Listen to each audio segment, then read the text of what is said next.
luyup pindha pasating sumena sumusuping rasa jati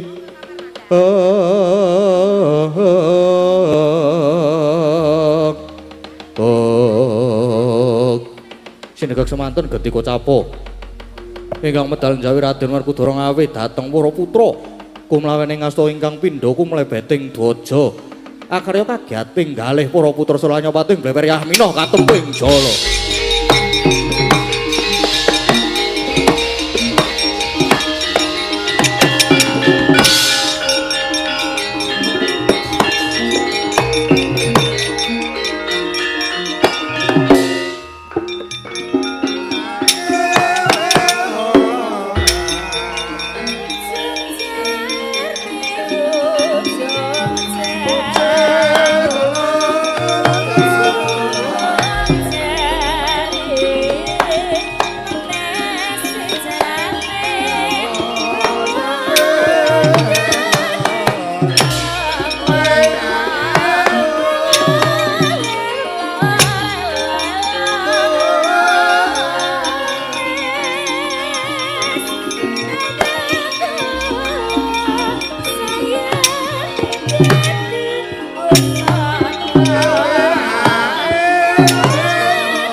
Mapan ing madyaning alaga kondang ing prawadya saweka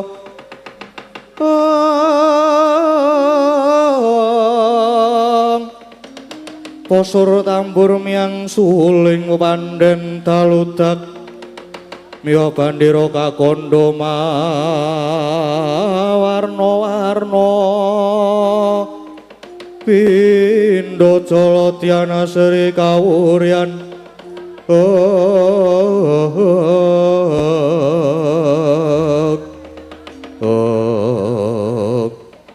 Rama Kyai kepareng ingkang putra pringgondhanipun Gatotkaca jumadung dawuh nadyan ingkang putra pun Antarjogi nyadung dawuh Rama Kyai aku ya nyadung dawuh Pak apa wigatine panangkilane iki mau? Wah, Gatotkaca Antasena. Nggih, kula wonten timbalan adhawuh Rama Kyai, wonten dawuh Rama Kyai. Piye, Pak? Ana apa? Kok sajak nyolowadi iki? Kok nganti gembrobyos kaya ngene iki lho? Wah, ngerti ya, Nggir. Kalenggane iki negara Ngamarta lagi nandhang pageblug. Ya merga saka ilange pustaka Jambus Kalimasada. Kyai Jimat pustaka Jambus Kalimasada ical ya ilang. Nanging manut dawuh pengendikane Wakmu Kresna.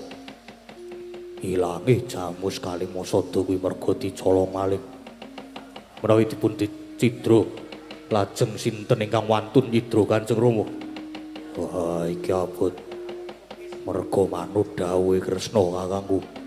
Sing nyolong Jambus Kalimasada jebule si keluarga dhewe. Monggo bapakmu wis sagu dipasrahi nyekel maling lan ngukum pati. Kula aturi ngendika, sinten malingipun? Nggih, sinten Rama Kyai? Sapa, Pak? Malinge sapa ge omongo engko ge tak pras-pres. Wah. Jebul malinge adimu Tanjung Anom Abimanyu.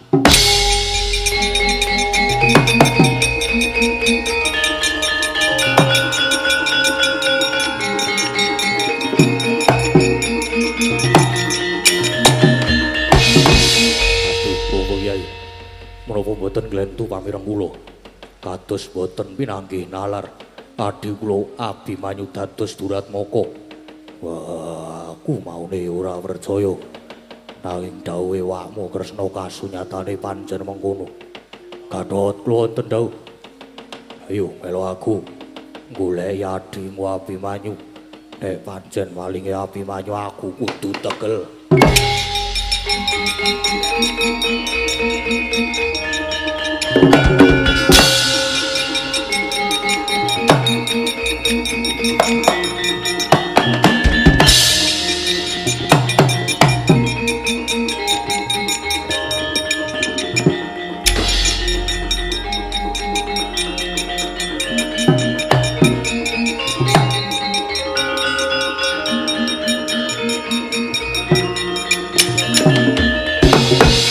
Kakang Antareja arep nendi? Ya nututi Dimas Gatotkaca. Ndereke Rama Kyai Werkudara goleki Dimas Abimanyu. Sing nyatane saiki wis dadi maling. Kakang Antareja ya percaya karo kabeh iki. Ya percaya. Ya jane ora percaya Dimas. Nanging nyatane kuwi dawuhe Wa Kresna. Ya bener. Bener dawuhe Pak De Kresna ki bener. Ning apa ya mesti bener. Durung karuan lho iki. Merga tumrap aku iki Wa Kresna malah tak anggap dakwa sing durung karuan buktine. Dipikir sik lho Kang. Aduh. Lah banjur piye prayogane Yai? Kang, Abimanyu ki kepiye wae sedulur? Lan Kakang Antareja ya wis apal karo Abimanyu ki kepiye? Ketoke kok ora ketemu ngakal nek Abimanyu ane tumindak ala. Dadi aja gegabah sik. Saiki ngene, bener lan orane babakan iki kudu ditaliti dhisik merga iki rasaku kok Cubriya karo Wa Kresna sik sajake lageane kok beda. Cubriya kepiye Dimas? Wis to. Saiki ngene. Kakang Antareja saiki ambles bumi wae mengko ngenteni obo-obo. Obo-obo ki apa? Aba-aba. Engko takne sinyal peringatan. Yo. Engko nek wis tak abani terus gek jedul lho. Yo terus Dimas Antasena kepiye? Aku tak nyeraki Pak De Kresna kae wis ora usah kesuwen gak ayo ndang mangkat. Aja lali ambles bumi ndak konangan ya Dimas.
Tatkala narepa Kresna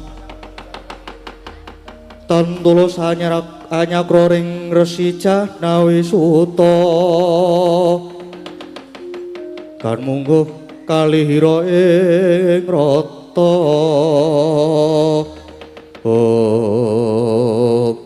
Ini maksud mau jagat pangadilane weh. Oh, lagi ini gampang. Gene iki gampang blithuk para Pandhawa, gene gampang nyatane.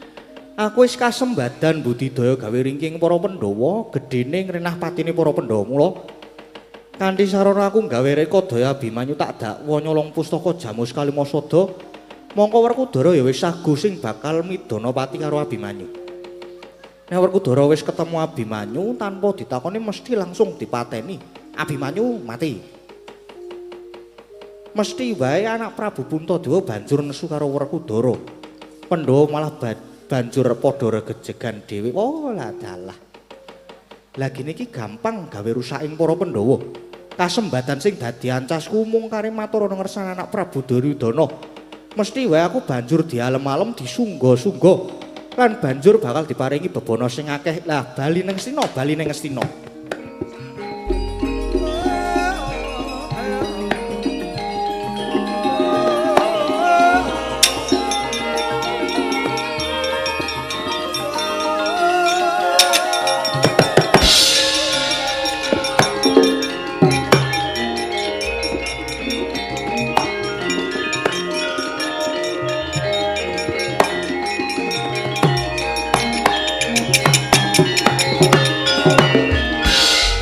Ya putuku Antasena to. Kok putuku iki piye to? Aku ki pernahe purunamu dudu putumu. Oh iya, Dik.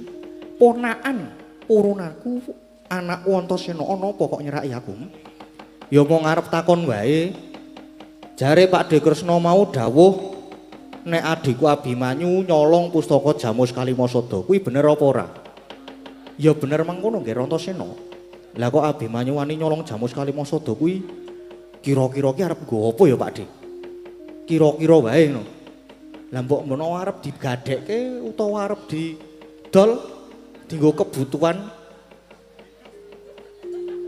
kuwi ya iso lho Antasena. Ana pusaka kok arep digadekke arep didol. Nah aneh. Apa meneh nggo ngeslot lah kuwi wis rapik ngono-ngono kuwi. Ya sing cetha wae. Negara Ngamarta lagi nandang pagebluk ya merga saka ilange Jamus Kalimasada. Lan ilange dicolong karo Abimanyu kuwi mau. Kosik kok Wa Kresna iso mestheke sing nyolong Abimanyu kuwi kepiye lho? Ratu Dwarawati Prabu Kresna ki rak ya ratu sing waskita to. Lan duwe pusaka jenenge Kaca Paesan. Bareng tak ungak cetha banget ning kono nuduhake gambare Abimanyu sing nyolong Jamus. Oh, len delok ki lewat Kaca Paesan kagungane Pak De Kresna to. Iya. Lah mbok coba kene aku tak melu ndelok. Tak ndelok gambare kuwi kaya ngopo ngono lha kuwi. Gambar nggon kaca ki kaya padha karo live streaming apa ora? Oh, kuwi ora kena ya, nggih ora kena. Ora kena mergo Kaca Paesan iki pusaka pribadi. Ayo mesti sok tok nggo ngindik to. Aku wae ora kena ya Antasena. Ora kena. Wah, ya nek wis ora oleh ndelok ya wis. Neng aku kok pengen ngerti wujute Kaca Paesan kagungane Pak De Kresna sing ampuh kuwi. Mbok aku dituduhi, didelokke tak wirus dilit wae. Ya, kena wae Antasena bakal ngerti wujute Kaca Paesan, nanging Kaca Paesan saiki ora tak gawa. Lah kok ora digawa iki? Tak tinggal ana kraton Dwarawati. Lah nek saiki ora tok gawa kok iso ngendika nek Abimanyu malinge. Lho lah leku nyawang mau ki ya ning omah. Terus kacane tak tinggal mergo arep do disilih nggo dandan. Nggo dandan sinden-sinden dienggo rias. Banjur tak tinggal Antasena. Sangertiku Kaca Paesan kuwi ora beda kaya Sekar Wijaya Kusuma. Ora tau pisah karo Pak De Kresna. Rasa kakean alasan to Pak De. Mbok dituduhno to. Aku pengen delok dilit wae wis to, dilit. Ora iso ya, nggih ora iso. Iki pusaka pribadi ora dienggo tontonan. Oh, lah iki tenan ora gelem nuduhke. Iki pusaka pribadi Antasena. Wah, lah iki genah Kresna palsu.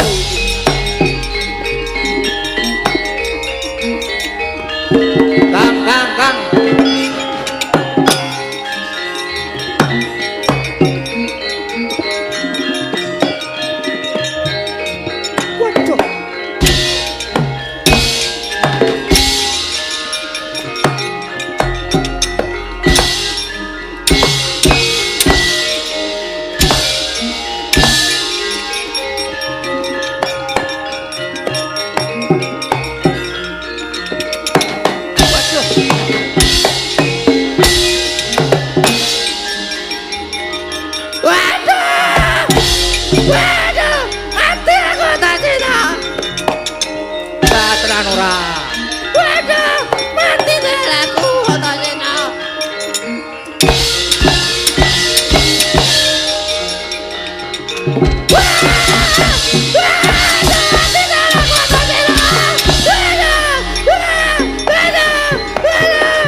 Kang, rene Kang.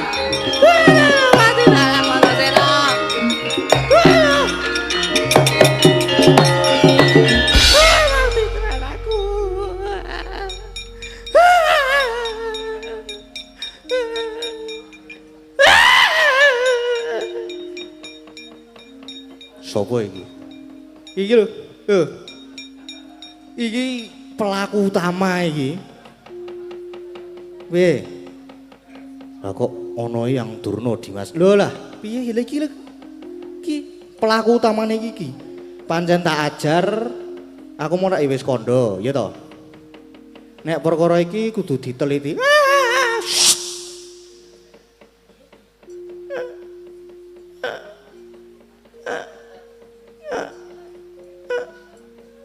Nah iki malihe jebul kaya ngene iki. Ana Kresna kok ambune oli. Ana Kresna kok nek mlaku kok ora mungkin. Iya Dimas. Lah iki terus badar Mbah Durna. Dadi wong Kresna mau kedadian saka yang Durna iki. Lah iya. Heeh. Gugu karepe dhewe sampean pancen pendhita sing ora patut diajeni. Pancen pendhita sing ora patut diajeni. Sik Kang, nek arep ngampleng tak pindah sik. Tak pindah kene. Wis, ngene iki. Pancen pendhita tuwa sing ora patut diajeni. Iki yo mek pendhita Durna. Ya ta wis. Wis piye? Umpamane ya iki umpamane. Umpamane iki nek bapak wis tekan nggone si Manyu. Manyu sapa? Abimanyu. Terus nek wis mateni kepiye? Utang loro nyaur loro, utang pati nyaur permen. Nyaur pati. Ya tasena. Ya tasena wis. Aja ya. Aku ki meng diutus. Diutus karo sapa? Sing ngakon sapa? Aku diutus anak Prabu Daryudana. Kon gawe ringking para Pandhawa. Yen aku mame anak Prabu Kresna ning ya aja diantemi ya tasena. Terus adikku Abimanyu tok dakwa ngono. Merga Abimanyu kasih dikadang-kadang dening para Pandhawa. Nek Abimanyu tak dakwa maling mesti terus dipateni. Iku pancen wong tuwa sing ra patut diajeni. Ya wis ya antara wis antara senengane kok iki wae wis marake perkara senengane. Jaya. Iki marake. Aduh. Jaya ger. Wis senengane kok iki yo kurang ajar tenan. Wis ger. Tulung. Aduh, ya wis tak letak. Kang aku karo omongan karo kowe Kang. Umpama nek nganu kowe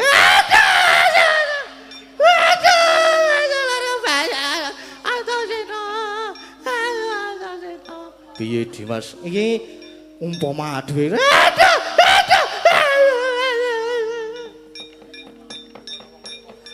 Bingkom sik Kang. Iki engko dhewe golek beras karo wis sasake sing kena digo pakan pitik. Banjur kepiye Dimas? Iki mengko dipiurke nggon raine, nggon matane iki. Aduh. Iki engko terus iki kok opo to iki? Aduh.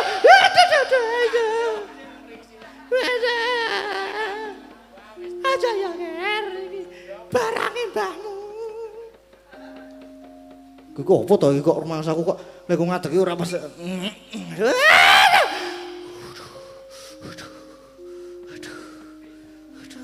Mulus aku ya ampun. Aduh. Apa Durna ki ngesak baterai apa ya? Kok rada lho iki lho. Iki lho. Aduh.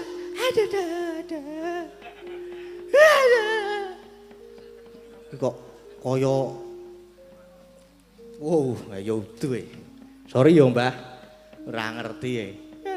aja ya Antasena. Aja. Wis saiki ngene wae. Iki engko Mbah Durna iki dibondo to. Ya Dimas. Terus pokoke engko dadi tersangkane. Dibondo terus aja diculke. Aja diculke tekan ketemu karo bapak. Karo sapa jenengane? Karo Pak Lik barang. Pak Lik sapa? Alah kae lho. Pak Lik Janaka. Oh iya. Banjur ya mengko iki ben gelem omong, ben gelem jelaske. Le Malik dadi Kresna, le ndakwa Abimanyu. Oh ben dijelaske dhewe. Pokoke sementara iki dadi bandane awak dhewe, mengko terus karo disiksa ning dalan. Aduh Jaya Antasena. Aku takon jelaske ra apa-apa, nek aja disiksa ya, Ker. Ora aku kudu disiksa. Nek ora roh disiksa ki rada kurang soalé. Disiksane kepiye, Dimas? Engko dimbus manut arep dikencang apa arep diseret? Dobong ke alun-alun ya ora masalah. Ya, Ker. Wis, Kang.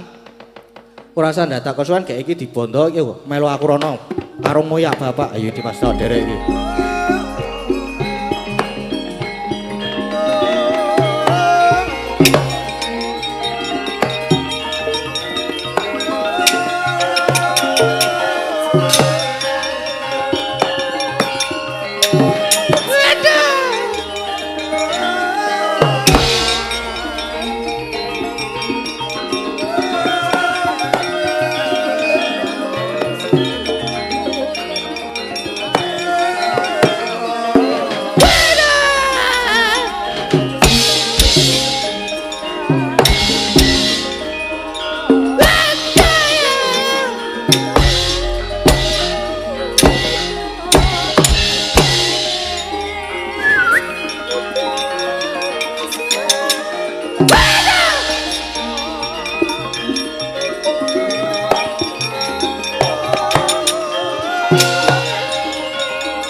Satama iki awake dhewe supaya nunggu ana sak njabaning kraton Ngamarta.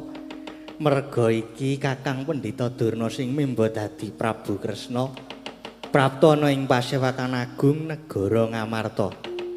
Sing surasane gawe pitenah lan gawe kareti sampeka yen to Jamus Kalimasada kuwi ilang lan sing dipitenah utawa sing didakwa ya kuwi si Abimanyu. Lah kanthi Abimanyu didakwa dadi maling, mestine Arjuna Werkudara padha nesu. Banjur do mentala ngajar karo Abimanyu. Nggih, Wawan. Nanging menapa sintenipun Bapak Durna mboten kadenangan anggenipun mimba warna dados Koko Prabu Kresna. Iya, Wawan. Kula inggih ngatosaken dhateng Rama Begawan. Menawi Rama Begawan Durna menika mangke kedenangan pripun? Wis ta aja sumelang. Bapakmu ya Kakang Durna kae pendhita sing ampuh, lembut iso ngungkuli banyu, iso malik dadi apa wae. Wis ta aja sumelang. Ora bakal kunangan inggih. Ih, Kanjeng Paman. Nanging kula aturi mirsani menika. Menika Antareja gendhong Bapa Durna diuncalon-calke kali Antasena.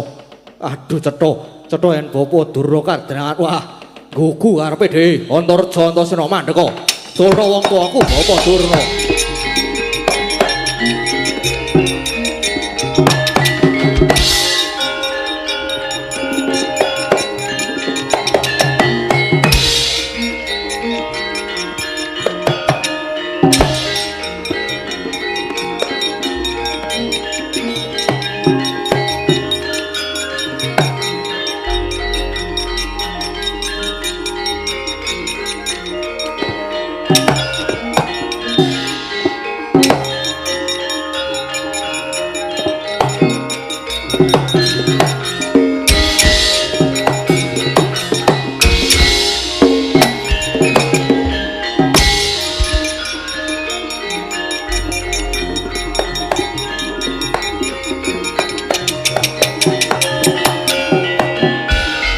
Kewapak prangguling wungsuh kewapak bawatnya bentar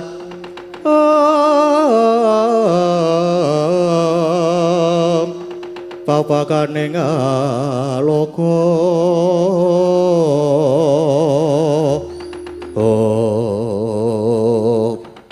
Antasena ya piye Satama wah mungkak krama turu ra basa karo aku.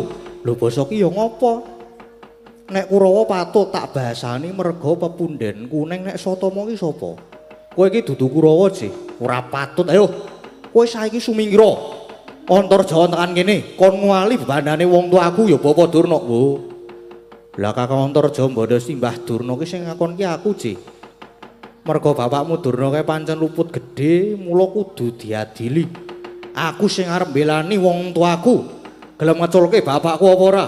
Culke piye? Bapakmu ki arep diadili kok kon ngeculke wah gugu karepe dhewe.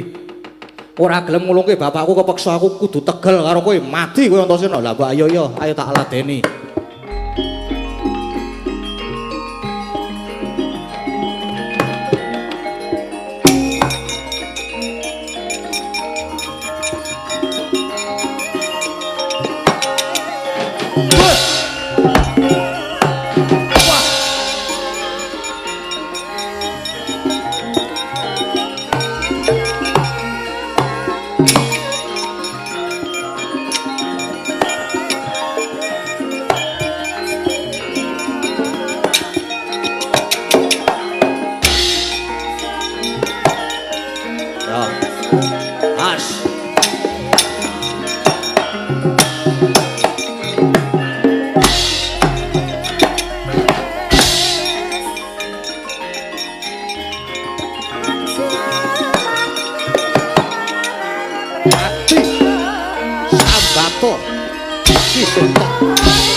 Wah, candak. Oh. Wedian.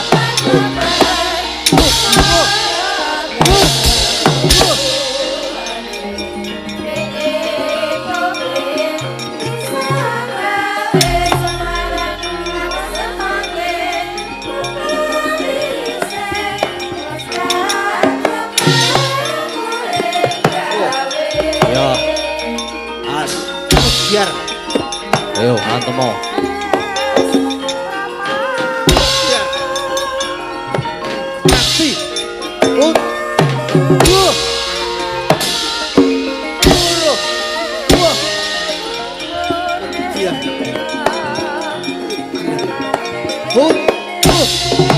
Mati.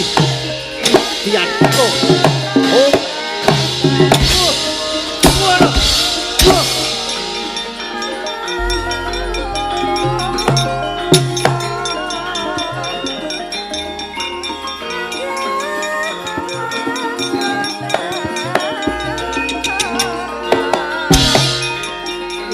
Edian. Ya.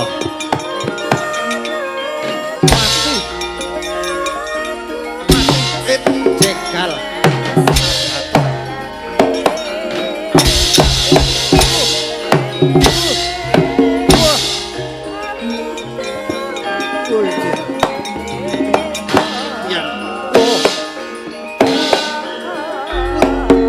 Cocok tuh mbak dadamu.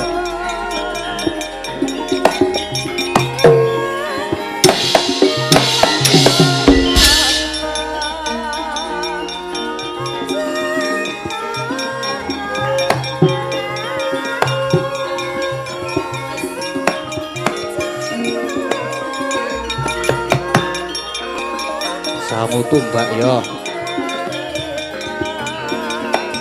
Ojo Indo ora.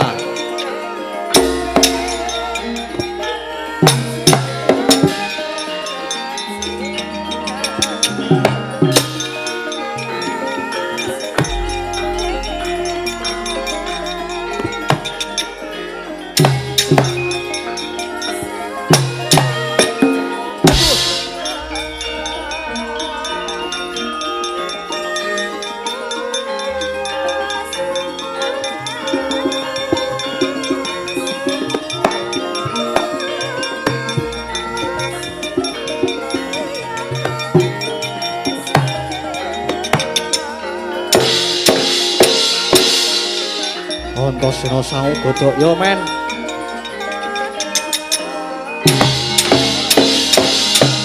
Waduh.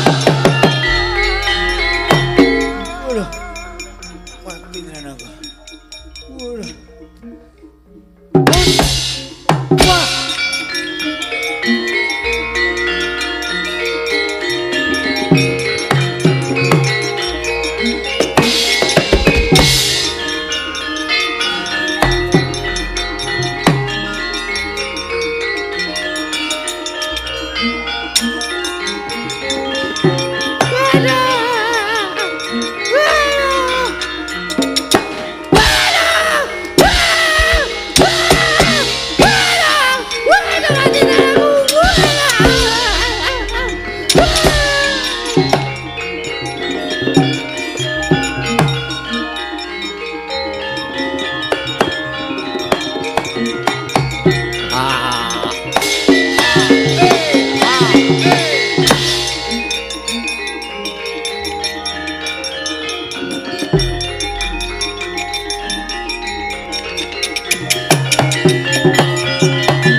Halo babu, halo babu, halo babu, halo babu,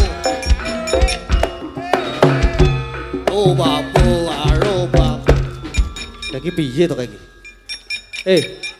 Dur. Dur dasmu, dur. Tuwa padrake.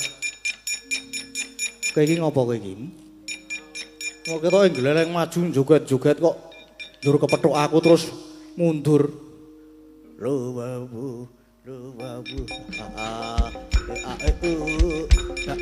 Ketemu karo wong edan, wong edan. Kang, Kakang Antarja, piye Dimas? Mrene Kang.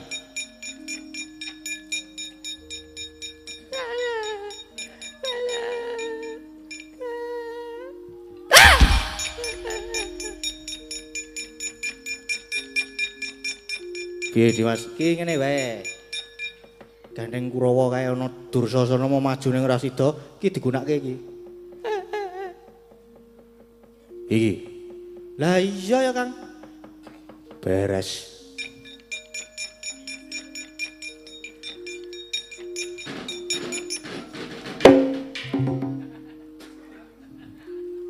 Dadak nggo nyantol barang ingkang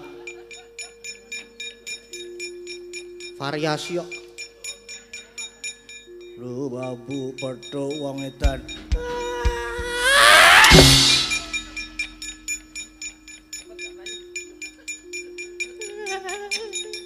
Hai, mau kemana?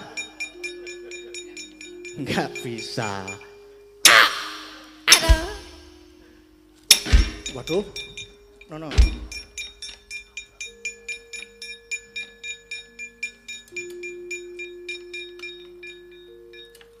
Aduh, piye? Ah, ya, suwe. Wis sarape kena ya mingan. Ben, luweh. Ayo, ndi Kurawa sing liyane? Nek ana sing arep maju mungsuhe, Antasena nek ora ana aku tak nututi Kang Gatot karo apa jenenge? Kang Gatot karo bapak. Nah, tak nututi Kang Gatot Kaca karo Bapak Werkudara. Nah, Antareja, piye Dimas? Ayo melu aku nututi Kakang Gatot Kaca karo bapak. Ayo Dimas, saderek.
Mandek sik, Kang.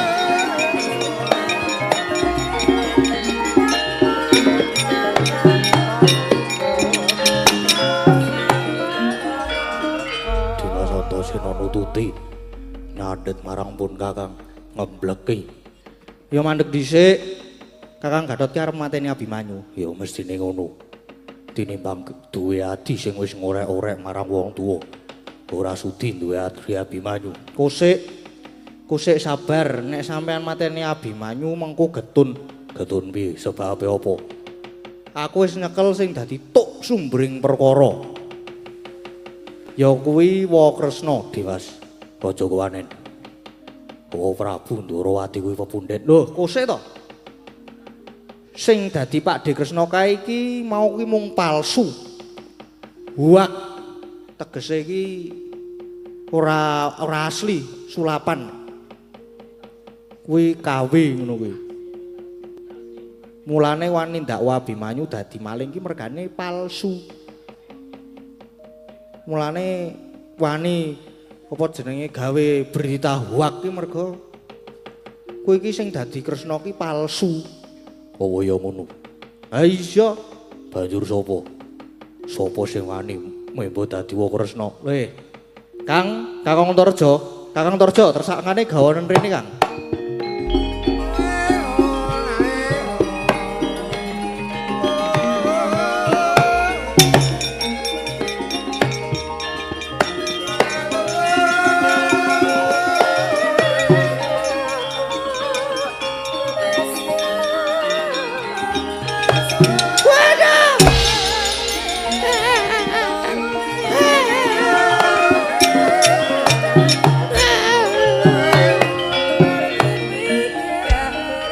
Kang Gatot, wis prisa to saiki?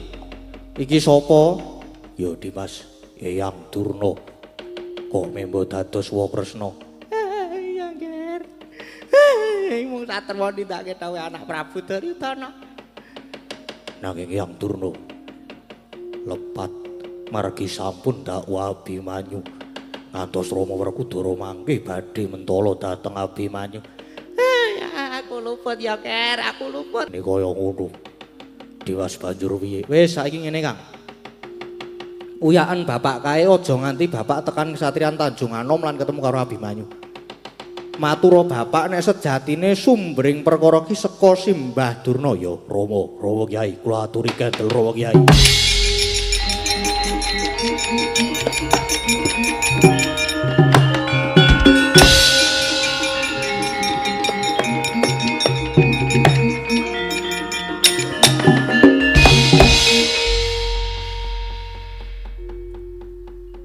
Terus iki kon ngapake ya penake ya. Kon ngeplaki apa kon kepiye? Aja ya. Nasen aja. Sebanjure piye Dimas? Eyang Durna iki kudu dikepiyake meneh.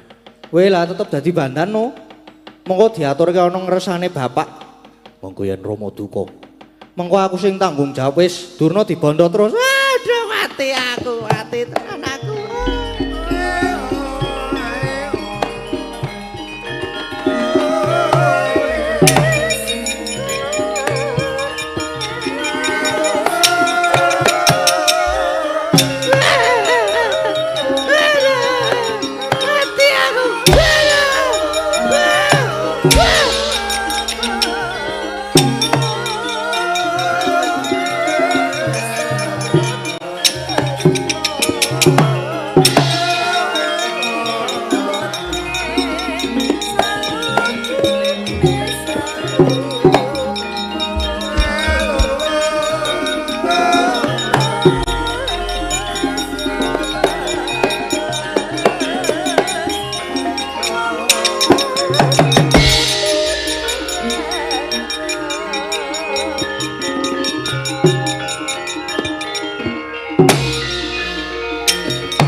Prapto Kesatrian Tanjung Anom arep nyekel Abimanyu malah to candhet. Wah yo kayak budal pagi rumiyin Rama Kyai. Nawung badhe caos atur apa? Mumpung menika dereng kelajeng kalampah. Kula aturi nyabaraken anggenipun badhe mrikut Dimas Abimanyu lan sampun ngantos matrapi pidana dhateng pun Abimanyu. Wah Abimanyu wong luput aja mbok ayomi. Aja mbok dumbani. Mboten wateges kula badhe ndumbani pun Abimanyu. Nanging babakan jalipun pustaka jamus kalimasa do menika. Jebul udaraning perkawis malah dumunung wonten ngersanipun Wa Prabu Indrawati. Wa Kresna sampun dakwa dhateng Abimanyu. Wah, kowe aja ngawur. Kresna kakangku kae wong limpat inggih. Namung kasunyatanipun jebul menika namung Wa Kresna ingkang memba warna. Menika sanes Ndrawati. Kresna kakangku to anggep palsu utawa salah kedaden kasinggihan mekaten Kanjeng Rama. Menika jebul panjalmaning mengsah banjur sapa sing dadi Kresna mau iki? Kula sampun nekseni piyambak nanging nuwun sewu. Ingkang memba warna Wa Kresna menika jebul Eyang Durna. Wah, ora percaya. Wah, menggerin Kanjeng Rama menggerin. Menggerin. Oh, ingkang memba warna menika Simbah Durna. Wah, ora mungkin.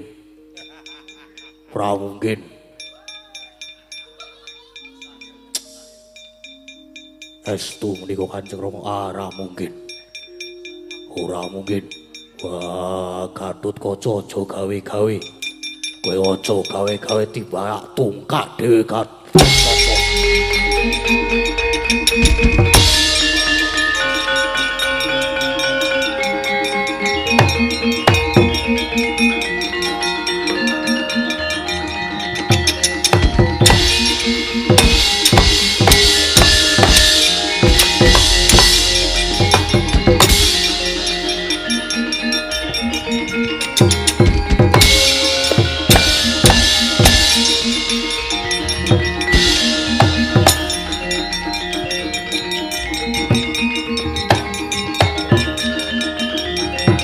Sabar Pak, sabar.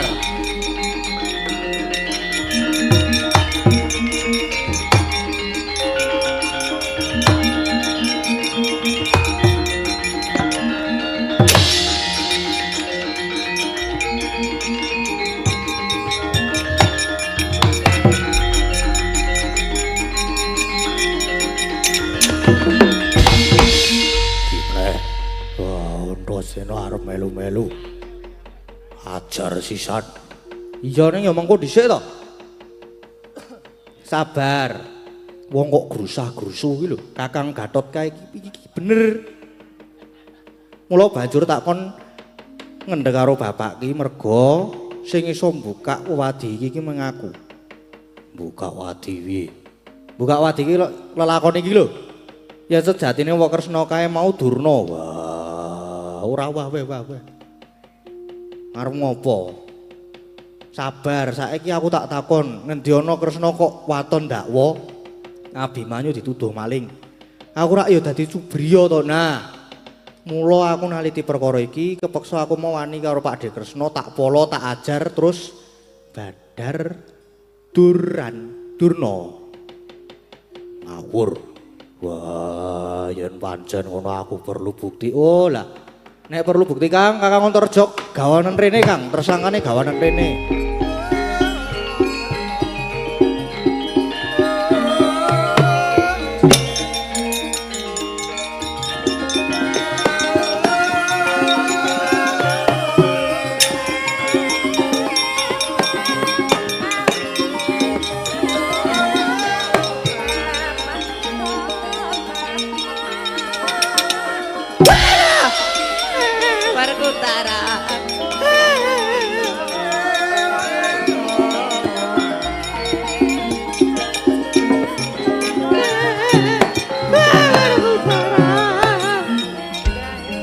Wis prisa to, nek iki Simbah Durna sing dadi wa Kresna mau. wah. Durna bapakku. Sandhangamu nganti rontang-ranting. Ayo Warkudara. Aku diajar dipolo karo anak-anakmu. Aku tulungono ya, Ger. Aku ayomono ya, Ger. Ayo, wis kono. Saiki njaluk pitulungan ngono. Wis polo meneh malahan, Pak. Iki lho, Bapak kan murid iki. Ngono. Nek wani nulungi, wo iki mengko malah mungsuhe karo anak-anakmu dhewe. Wah, Durna bapakku. Piye Warkudara? Oh, bener sing dadi Kresna kakangku iki kowe. Warkudara. Aku sing dadi Kresna tulungono ya, Ger. Tulungono. Wah, tenan apa ora? Aku sing dadi Kresna. Aku sing dadi Kresna Warkudara tulungono ya, Ger. Wah, gawe wirang mulih wae.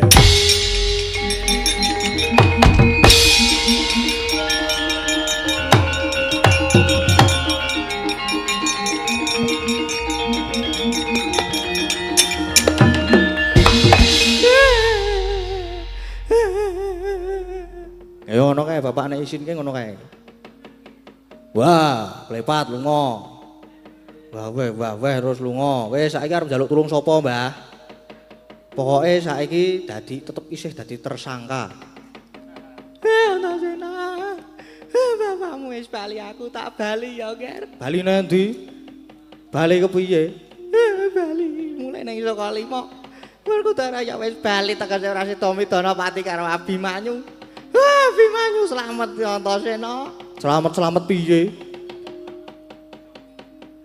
Bapak wis bali ning bapakne Abimanyu, Pak Lik, Mak Cilik. Piye? Iki mengko nek Paman Janaka tekan Tanjung Anom, njur Abimanyu dipolo karo bapakne, durung rampung iki perkarane. Aduh, tulana ya, Ger. Tulana aku tak bali. Ora to dadi pesakitan, Kang. Ayo dibondo meneh, Kang. Dibondo meneh. Ya, Dimas.